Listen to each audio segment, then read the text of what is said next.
Ang Diyos na tumawag sa inyong lahat ay tunay na Diyos na buhay na hindi niya kayo pababayaan. Batid kong lahat ang mga ipinapanalangin ng bawat isa sa inyo. Kaya ang panalangin ng bawat isa ay patuloy kong idinudulog sa aking bugtong na anak upang ang lahat ng mga kahilingan ninyo ay inyong matamo sa inyong mga buhay. Kaya kayo ay huwag kayong tatalikod sa inyong paglilingkod sa Diyos. Patuloy kayong manalig, sumampalataya sa Diyos, sapagkat ang tunay na kapayapaan, kagalakan at kaligtasan ay nasa piling ng Diyos. Kaya huwag kayong mabahala kung anuman ang nararanasan ng bawat isa sa inyo, pagsubok man o pag-uusig sa inyong mga buhay. Ang Diyos kailanman ay hindi nagpapabaya sa bawat isa sa inyo. Ipagkatiwala lang ninyo ang inyong buhay sa Diyos, sapagkat ang Diyos ay may magagawa sa inyong lahat.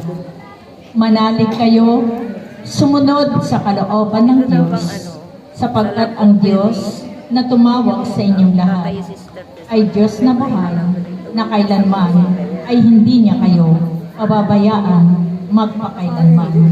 Kaya ang nananatili na umiibig sa Diyos ay tunay na makakamit ang buhay na walang hanggan. Kaya kayo na narito, patuloy kayong magpuri sa Diyos, tumamba sa Diyos, at patuloy na iwagayway ninyo ang inyong mga kamay, sapagkat ang gawain na ito ay napagtagumpayan ninyong lahat. Kaya ang gantimpala ng Diyos ay inyong matatamog sa inyong mga buhay, sapagkat marami kayong mga kaluluwa na inialay sa Diyos. Kaya aking mga anak, magpuri kayo at magpasalamat sa Diyos, sapagkat ang gawain na ito ay inyong napagtagumpayan. Kaya ang Ama ay nagpapasalamat sa komunidad na ito, sapagkat patuloy kayong nangangalap ng mga kaluluwa na iniaalay ninyo sa paanan ng Diyos.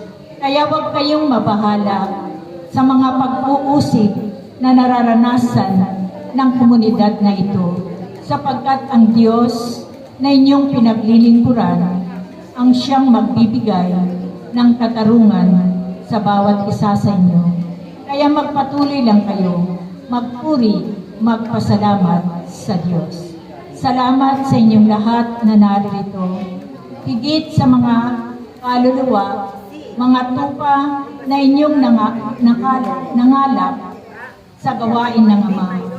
Nawa ang bawat isa sa inyo ay patuloy na bumalik sa gawain ng Diyos upang kayo'y magpuri sa Kanya, sapagkat binibiyayaan kayo ng regalo na mula sa Espiritu Santo.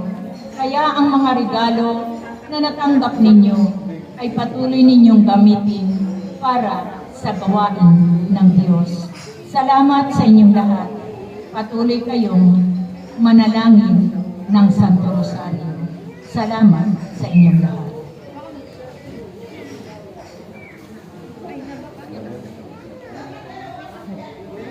Yung pong mga missionary, ikaw, mo kay Mama Mary, Angel,